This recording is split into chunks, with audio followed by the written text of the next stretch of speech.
What if everything that you think makes somebody successful is actually wrong? And boring is actually what works. I built and sold 3 companies by the age of 29. Not because I was special, but because I did these 5 very boring things every single day that nobody wants to talk about. These habits do not get likes and engagement. They don't look impressive, but they build real wealth. So I would like to walk you through these 5 boring habits that can actually build your wealth so that you can start using them right now. Number 1 is stop chasing all these hacks. Why is most self-help bullshit? Because they tell you to focus on the wrong thing.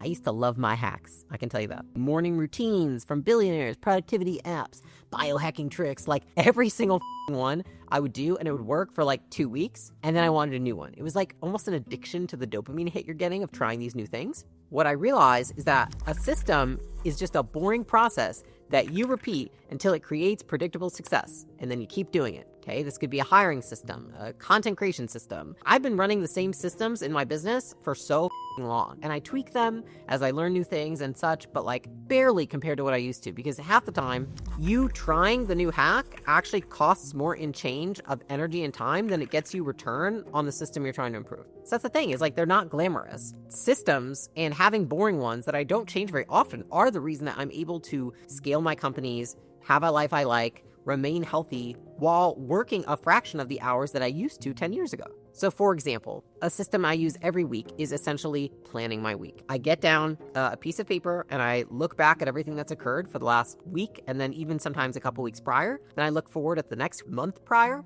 and I write down everything that I need to do. Emails I look through, my project board I look through, my phone I look through, what is unanswered, what do I still need to work on, who do I need to touch base with. I write it all down in a Google Doc, and then I say, who can do this besides me? And I go through, I write the name of everybody that could do something that's not me. I delegate everything out that I can. And then with everything I have left, I build it into my calendar. A lot of times what we do is we have like calls and commitments, but we put them in our calendar before our priorities. And so instead, I go through and say, do I have time for my priorities? If I don't have time for the priorities, I need to change the calls on my calendar. People will probably say, like, my calls change a lot, and that's because my priorities do shift based on what's happening in the business, and I need to adjust. I need to remain flexible. That system works super well, really reduces overwhelm, allows me to get a lot of done, and it allows me to get my other stuff done too. Like things that are in my calendar, I keep in there my workouts, when I meditate, when I journal, when I spend time with my husband, when I go on date night. I keep so much stuff in my calendar because I want to make sure the important stuff that also keeps my quality of life high is in there. Now, is that sexy? No. Do I have a hack for you? No. Hacks feel exciting because they're new, but new is also expensive. Boring works and it's not expensive. And so every time that you reset by wanting a new hack, you kind of lose the momentum you had and you break that compounding effect that consistency has created for you.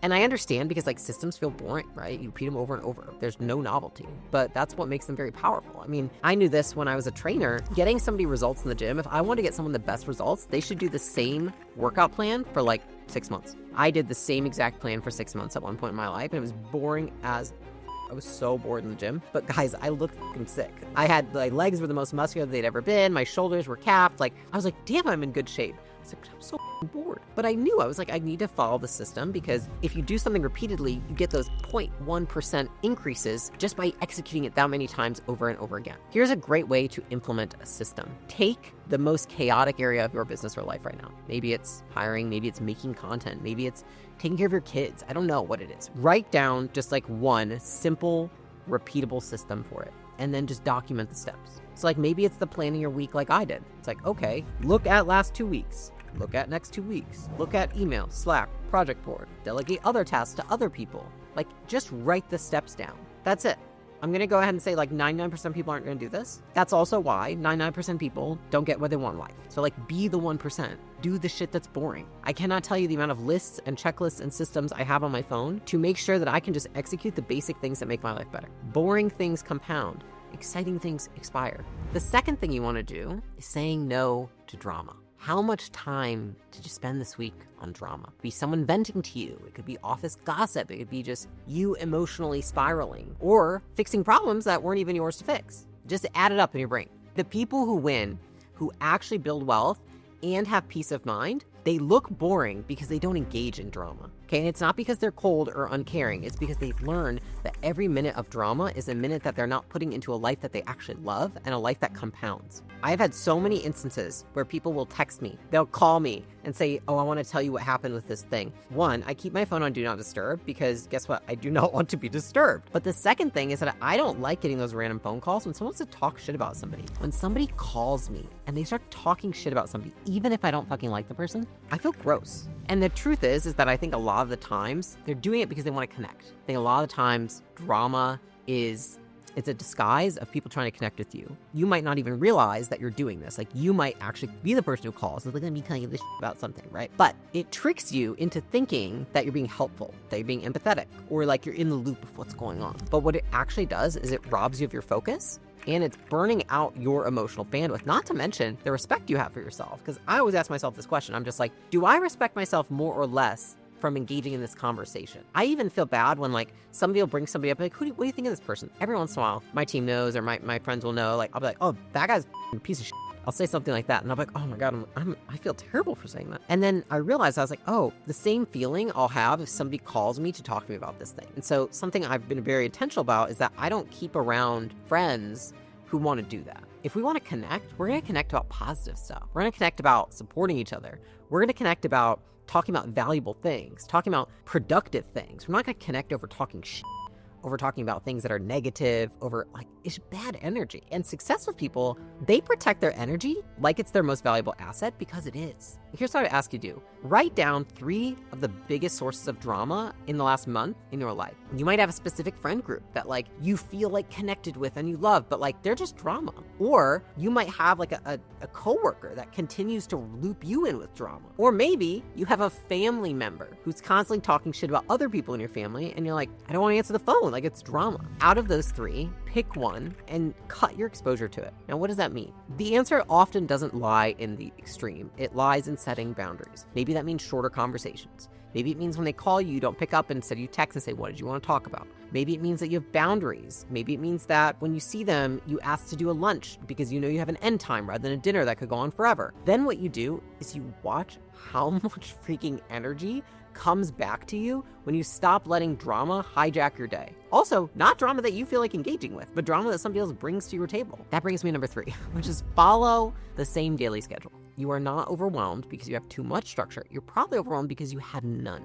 A lot of people think doing the same thing every day is exhausting. But what is actually more exhausting than that is deciding every day a million little decisions. When do you wake up in the morning? Okay, negotiating with yourself. When are you going to start work? Debating, do I work out or do I not work out today? Every one of those like little tiny decisions, they drain all your mental energy before you've actually even started doing any kind of work. The most productive people that I know, they appear unassuming because they've eliminated all the negotiation. They wake up at the same time. They work at the same blocks. They follow the same shutdown routine. They don't do that because they lack spontaneity. They do it because they figured out something that a lot of people have not figured out, which is constraints create freedom. Okay, so for me, I follow a specific routine. Now, do I always follow it? No, but most of the time I do. Why? Because it guarantees me the highest likelihood of having success the next day. I know that if I'm well fed, I've slept well, I've worked out, I've taken care of myself, my relationships, my business, that I'm going to operate well the next day. I'm going to get through everything and do it at 100% rather than like 50 or 70 or 40.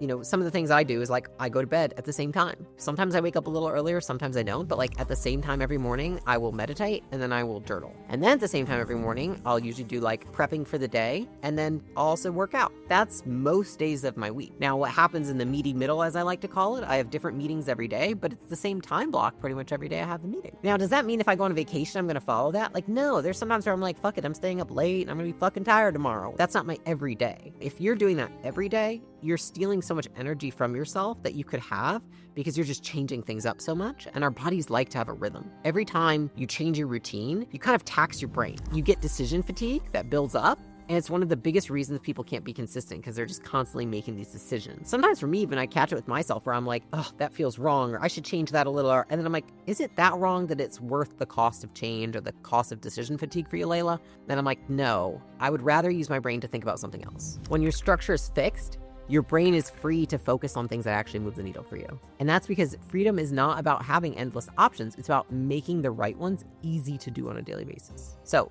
here's my challenge for you over the next, let's just say 7 days. Wake up at the same time, work at the same time, go to bed at the same time. Literally, like that's all. Those 3 things. Move the other stuff around if you want to, but like try doing those 3 things at the same time. There's a lot of studies that show that like going to bed at the same time every day is like one of the best things you can do for your like entire life. The next action to repeat is the same boring inputs over and over and over again. Breakthroughs are not found in the next big thing. They're often found in the last rep of the set that you didn't want to do. And you know, if you're in the gym, you know what I'm talking about. I used to spend years chasing new marketing tactics, new sales tactics, new productivity systems, like new anything. What actually grew my business was making the same sales call over and over again, writing the same types of content over and over and over again, running the same weekly meeting over and over and over again. 0.01% better every week. There are so many times where people look at something and they think, it didn't work those 3 times. I need to change it. Or it's been working, but now it stopped working. It hasn't worked the last 2 times. I should change it. We're not being patient enough. I can't tell you how many businesses, even recently, I was talking with them. They were like, I really think that we need completely new marketing department, blah, blah, blah, all these things.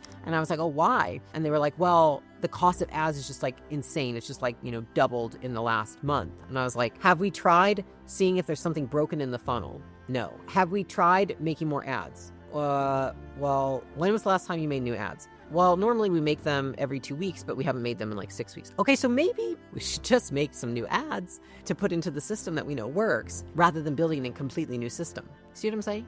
And that is most business problems. And how you solve most things is like just doing more reps and you will make progress. I remember when I was losing the 100 pounds and there was 3 weeks where I didn't lose a single pound. And I remember I messaged my coach and I was like, change something, please. He was like, I'm not going to change anything. And I was like, no, you should change something. Like, let's change something. And he was like, you'll lose weight in the next couple weeks, I promise. And I was like, and dude, like clockwork, on week 5, all of a sudden just started dropping. I didn't change anything. Like sometimes the results come on a delay, but people aren't comfortable waiting in that middle. They're not comfortable waiting for the delay. They get too bored and then they change something. And then they never get to see what could have happened, which sucks. It's like everybody wants the shortcut, but the new strategy that promises the faster results, that's like what people go for. But what actually works is the same boring thing 1,000 times over and over again. Boredom is freedom in your business. It's freedom in your life. It means that you have moved past the learning curve and entered a zone of growth. It's just that growth often, when it's that incremental, it starts to feel boring. It's like people who master something get bored, but that's when you need to stay in it because that's when you become a fucking savant at whatever it is you're doing. How do you put this into practice? Pick one skill that directly impacts your goals. Maybe it's sales calls, making content, outreach, going on dates. Commit to just doing 100 reps before you judge yourself. Not 10, not 50, 100. And track them. I personally right now have 3 different behaviors I'm trying to change, and I have a Excel sheet that I mark every morning how many reps I've done out of the reps I have. I am not telling you guys this because I think that it sounds cool for a YouTube video. It is how you actually change yourself.